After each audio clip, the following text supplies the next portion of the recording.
அல்லாஹ்வுடைய தூதர் நேர்மையும் நியாயமும் ஒழுக்கமும் சுப்ஹானல்லாஹ் மறுமையில் அல்லாஹ் ஒன்றையும் கேட்பான் என்பதுக்கு எதுக்கெல்லாம் பயந்திருக்கிறாங்கன்னா ரொம்ப வேதனைப்படுறாங்க ரசூலுல்லாஹ். கடைசி நேரம், அந்த நேரத்தில் கடைசி வாரம் அல்லாஹ்வுடைய தூதர் ரொம்ப வேதனைப்படுற நேரம், மனைமாரெல்லாம் சூழ நிற்கிறாங்க. சூழ நின்று அல்லாஹ்வுடைய தூதரை பார்த்து அழுகிறாங்க. யார சொல்லலாம்? அல்லாஹ்வுடைய தூதர் கேட்கிறாங்க, நாளைக்கு நான் யார் வீட்டில்? சுப்ஹானல்லாஹ். ரசூலுல்லாஹ்வுடைய நேர்மை தெரியுமா உங்களுக்கு? ஏக காலத்தில் 9 மனைவி, இவங்க விதவையா நிற்பாங்க, அவங்களும் விதவையா இருப்பாங்க. ஆயிஷா நாய் சின்ன வயசுல இருப்பாங்க. அதுக்காக வேண்டி ஆயிஷா நாய் விட்டுக்கு போக மாட்டாங்க. இவங்களுக்கு கொடுத்தா லைன்ல போய் திரும்ப இவங்க லைன்ல தான் வரும். ஆள் மாத்தலாம் மாத்தாங்க ரசூலுல்லாஹ். இன்றைக்கு திங்கள் இவங்கண்டா, செவ்வாய் அவங்க, புதன் அவங்க, ஒவ்வொரு ஆளுக்கு ஒவ்வொரு நாள் கொடுக்கப்படும்.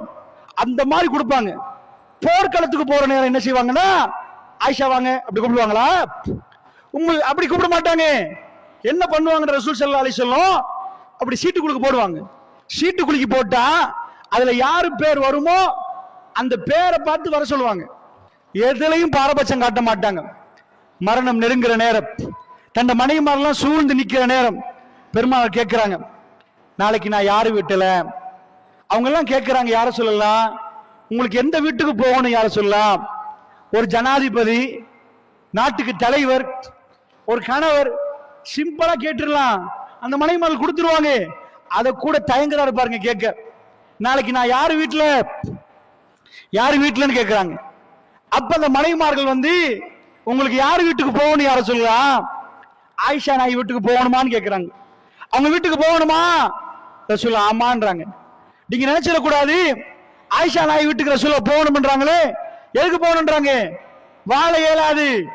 ஆயிஷா நாய் சொல்றாங்க, ரசூலுல்லாஹ் எங்க வீட்டுக்கு வந்தாங்க, பள்ளிக்கு போனாங்க இஷாவுக்கு, இடுப்பு கீழே சீவன் இல்ல, 2 தோரர்கள்ல கைய கொண்டு போய் களத்துல போட்டுட்டு அந்த விரல் கோடு போட்டுட்டு போகுது, அந்த அளவுக்கு இழுபட்டு போகுது, ரசூலுல்லாஹ்வுக்கு சீவன் இல்ல. அப்ப எதுக்கு ஆயிஷா நாய் வீடு?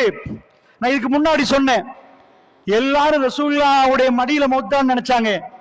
அல்லாஹ்வுடைய தூதர் ஆயிஷா அம்மா மடியில மௌத்தான்னு நினைச்சாங்க. அதான் விஷயம். ஏனண்டா அவங்களுக்கு வெறும் 18 வயசு. அந்த 18 வயசு ஆயிஷா அம்மா அல்லாஹ் சொல்லிட்டான் உலகத்துல வச்சு, நபியே அவங்க தான் உங்க ஜன்னாவுடைய மனைவி, சொர்க்கத்துல இவங்க உங்களுடைய மனைவின்ட்டாங்க. சுப்ஹானல்லாஹ். அல்லாஹ்வுடைய தூதர் சொல்றாங்க, அபூபக்கருடைய வாயலை மட்டும் விட்டு விட்டு அத்தனை வாயல்களை அடைத்து விடுங்க. உவமை அது. ரசூலுல்லாஹ் வீட்டுக்கு 100 வாசல் இல்ல. அதுக்கு என்ன அர்த்தம்னா, யாரும் வராதீங்க, அபூபக்கருடைய மகள் தான் நிக்கிறீங்க, அதனால ரலியல்லாஹு அன்ஹு நீங்க வாங்க. அப்ப கடைசி 4 நாட்கள், வெள்ளி, சனி, ஞாயிறு, திங்கள், மௌத்தாகிற வரைக்கும் அல்லாஹ்வுடைய தூதர் ஆயிஷா அம்மா வீட்டுல தான் நின்றாங்க. ஆயிஷா என்ன பார்க்கட்டும். ஒரு கணவர் தான் மரணிக்கிறதுக்கு முன்னாடி தன்னுடைய ஜன்னாவுடைய மனைவி, சின்ன வயசு, வெறும் 18 வயசு, அந்த மனைவி முழு நேரம் பார்ப்பதற்கு ரசூலுல்லாஹ் தன்னை விட்டார்கள். இந்த உம்மத்து தேம்பி தேம்பி அழுகிற நேரம், பள்ளிவாசலை சூழ்ந்து உள்ள நல்லடியார்கள் ரசூலுல்லாஹ்வுடைய வீட்டில் என்ன நடக்குன்னு தெரியாமல் அவர்கள் தாடி நீண்ட நாடிகளோடு தேம்பி தேம்பி அழுகிறார்கள். ரசூலுல்லாஹ் திரும்ப எங்களோட வந்து தொழுவிக்க மாட்டாரா? ஜும்மா வந்து பள்ளிக்கு ரசூலுல்லாஹ் வரவில்லை. வெள்ளிக்கிழமை ராத்திரி மக்ரிப் தொழுகை வல்முர்சலாத் சூரா ஓதி போன ரசூலுல்லாஹ் இஷா தொழுகைக்கு உட்கார்ந்து தொழுதார்கள். அதற்கு பிறகு வெள்ளிக்கிழமை முழுக்க வரவில்லை, சனிக்கிழமை வரவில்லை, ஞாயிற்றுக்கிழமை வரவில்லை, திங்கட்கிழமை காலை திரைச்சீலை அகற்றி சுபஹ் நேரம் சிரித்தார்கள். ஆனால் போகிற அளவுக்கு பெருமானாருக்கு எந்த பலமும் இருக்கவில்லை. அல்லாஹ்வுடைய தூதர் லுகருக்கு அசான் சொல்லுகிற நேரத்தில் இந்த பூமியை விட்டு போய்விட்டார்கள். ஆனால் பெருமானார் தன் மனைவி மடியில் மரணிக்க நினைத்தார்கள். அல்லாஹ் அதை கபூலாக்கி இருந்தார். சுப்ஹானல்லாஹ். இஸ்லாமிய குடும்பத்தை பத்தி உங்களுக்கு தெரியுமா? புள்ள விஷயத்துல இப்படி, உம்மா பாப்பா விஷயத்துல புள்ள இப்படி, கணவன் விஷயத்துல இப்படி, மனைவி விஷயத்தில் இப்படி என்று சுருக்கமாக ஒரு சில விஷயங்களை உங்களுக்கு பதிவு செய்தேன். இப்பொழுது பாருங்கள் கணவன் மனைவி எப்படி என்று. நேரம் நெருங்குகிறது, நேரம் நெருங்குகிறது. பெருமான் இந்த பூமியை விட்டு போக வேண்டிய நேரம் நெருங்குது. ஆயிஷா அம்மாவுக்கு ரசூலுல்லாஹ் சொல்லி கொடுத்திருந்தாங்க. இதுக்கு முன்னாடி ஆயிஷா நாயர் பின்னாடி சொல்றாங்க, ஒரு நபியிடம் மலக்குல் மௌத் வந்து ரூஹை மற்றவர்களிடம் பறிப்பது போன்று எடுக்க மாட்டார்கள். எப்படி செய்வாங்களாம்? வந்து அனுமதி கேட்பாங்களா? ரூஹை எடுக்கட்டுமான்னு கேட்பாங்களா? இந்த துனியாவில் இன்னும் வாழுகிறீர்களா அல்லது மறுமையை தேர்ந்தெடுக்கிறீர்களான்னு கேட்பாங்களாம். அந்த நேரத்தில் அந்த நபி, ஒரு நபிக்கு மட்டுமல்ல, எல்லா நபிமார்களுக்கும் அல்லாஹ் இந்த சுன்னத்தை வைத்திருக்கிறான். மலக்குமார்கள் வந்து மலக்குல் மௌத் இதை கேட்பார்கள். எனக்கும் உங்களுக்கும் அப்படி கேட்க மாட்டார்கள். நான் எங்களுக்கும் உங்களுக்கும் நேரம் வருகிற நேரம் அந்த ரூஹை எடுத்து விட்டு அவர்கள் போய் விடுவார்கள். லா யஸ்தக்ரு ஸஅத வ லா யஸ்தக்திமூன்.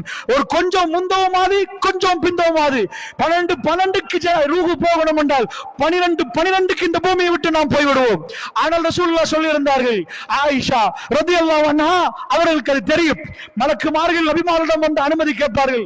அந்த அனுமதி நேரம் நபிமார்கள் எதை தேர்ந்தெடுக்கிறார்களோ அதையே நடத்திவிட்டு அவர்கள் சென்று விடுவார்கள் என்றார்கள் ரசூலுல்லாஹி ஸல்லல்லாஹு அலைஹி வஸல்லம் அவர்கள். இன்னும் கொஞ்சம் அவகாசம் தாங்கன்னு கேட்டா கொஞ்சம் அவகாசம் கொடுக்கப்படும். ரூஹ் அப்பொழுது எடுக்கப்படாது, பின்னாடி ஒரு நேரம் ரூஹ் எடுக்கப்படும். அல்லாஹ்வுடைய நல்லடியார்களே, ஆயிஷா அம்மாவுடைய மடி ஆயிஷா ரலியல்லாஹு அன்ஹா அவர்கள் இருக்கிறார்கள். திங்கட்கிழமை சுபவுக்கு அசான் சொன்ன ரசூலுல்லாஹ் நின்றவர்கள் இப்பொழுது இன்னும் பலகீனமாகி விட்டார்கள்.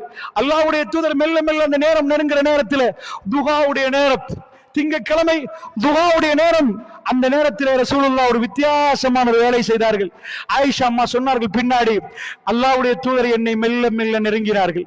ரசூலுல்லாஹ் என் மடியை நோக்கி வந்தார்கள். பெருமாளுடைய தலை என்னுடைய நெஞ்சில் இருந்தது, அல்லாஹ்வுடைய தூதருடைய தலை என் நெஞ்சிலே இருந்தது.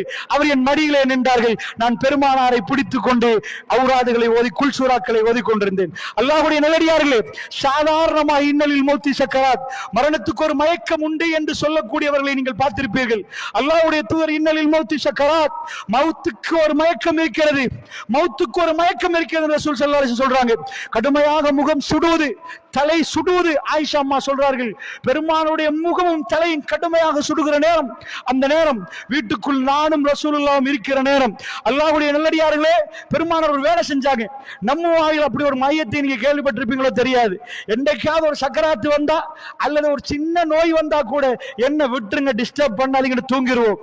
எங்களுக்கு பக்கத்துல தலையணி இருக்குதா, யார்கிட்டயாவது டாக்டர்கிட்ட போய் மடியில உட்கார்ந்து, மனைவி மடியில கணவன் உட்கார்ந்து டாக்டருக்கு போகலாமா, தலை கணக்கிற நேரம், பாரமா இருக்கிற நேரம் யார் மடியில இருக்க தோணாது, என்ன கொஞ்சம் ராகத்தை விட்டுருங்கன்னு நினைக்கும். ஆனா ரசூலுல்லாஹ் அந்த நேரத்தில் தன்னுடைய கஷ்டத்தையும் தாண்டி, ஜன்னாவுடைய மனைவி ஆயிஷா திரும்ப ஜன்னாவில் சந்திப்போம், இந்த உலகத்தில் மிக அருமையாக வாழ்ந்த வாழ்க்கை ரசூலுல்லாஹ் 63 வயதுக்கும் 18 வயதுக்கும் முடிச்சு போடலாமான்னு கேட்டா ஒரு காலமும் போட முடியாது என்று எல்லோரும் சொல்லுகிற நேரம், இந்த உலகத்தில் மிக அமர்கலமான வாழ்க்கை, மிக சந்தோஷமான வாழ்க்கை, மிக அற்புதமான வாழ்க்கை. 63 வயதும் 18 வயது தன்னுடைய ஆயிஷா அம்மாவோட ரசூலுல்லாஹ் வாழ்ந்து முடிக்கிற நாள் அந்த நாள். அல்லாஹ்வுடைய நல்லடியார்களை மெல்ல மெல்ல ரசூலுல்லாஹ் ஏழாவது நேரத்திலும் இன்னலில் மௌத்து சக்கராத் என்ற அந்த வேளையிலும் பெருமானாருடைய நிலைமை, ஆயிஷா அம்மாவுடைய மடியிலே தன்னுடைய ரூஹு போகணும். அந்த அன்பின் வெளிப்பாடு அல்லாஹ்வுடைய நல்லடியார்களே. அபூபக்கர் சித்திக் அவருடைய மகள் ஆயிஷா ரலியல்லாஹு அவர்களை அவ்வளவு நேசித்தார்கள் ரசூலுல்லாஹ். ஆயிஷாவுடைய ஜன்னாவுடைய சந்திப்பை அங்கே சந்திப்போம் என்று பிரியாவிடை கொடுக்கிற நேரம் ஆயிஷா நாய் வர்ணிக்கிறார்கள். பெருமானார் இப்பொழுது என்னுடைய நெஞ்சிலே மெல்ல மெல்ல தலை கணக்கிறது. நானோ ரசூலுல்லாஹ்வுக்கு குல்சூராக்களை ஓதுகிற நேரம் என்னை ரசூலுல்லாஹ் பிடித்தார்கள். அப்பொழுதுதான் அந்த சம்பவம் நடந்தது என்றார்கள். என்னை பிடித்து போதும் என்று சொன்ன மாதிரி இருந்தது. போதும் ஆயிஷா ஓதியது, போதும் இது முடிகிற நேரம் என்று சொன்னது போன்றிருந்தது. பெருமானார் என் கையை பிடித்தார்கள். நான் ஓதுவதை விட்டுவிட்டேன். அல்லாஹ்வுடைய தூதருடைய குரல் மிகவும் பலகீனமாகி விட்டது. இறைவா என்னை மன்னித்து விடு, இறைவா அல்லாஹ்வே என்னை மன்னித்து விடு. ஒரு மனிதன் அல்லாஹ்வை சந்திப்பதற்கு முன்னாடி எல்லாத்தையும் செய்துவிட்டு, தன்னுடைய எல்லாத்தையும் தியாகம் பண்ணிவிட்டு, வீட்டில் எந்த கோணத்தில் திரும்பினாலும் எதுவும் இல்லை என்று சொல்லுகிற அளவுக்கு எல்லாத்தையும் அல்லாஹ்வுக்காக கொடுத்த ஒரு அடியார், தன் உலக வாழ்க்கையிலே எல்லாத்தையும் கொடுத்து விட்டு ஏழ்மையை தேர்ந்தெடுத்த ஒரு அடியார், இந்த உலகத்திலே நேர்மையும் நியாயமும் நிலைநாட்டிய ஒரு தலைவர், தன்னுடைய பிரியாவுடைய நேரம் அவருடைய மனைவிக்கு அவர் கொடுக்கிற இடத்தை பாருங்கள். அல்லாஹ்வுடைய நல்லடியார்களே, எவ்வளவு கௌரவமான முறையில், நீதியான முறையில் எல்லா மனைவிமார்களும் சுத்தி நிற்க அவர் என்ன கேட்டார், நாளைக்கு நான் எங்க என்று கேட்டார்.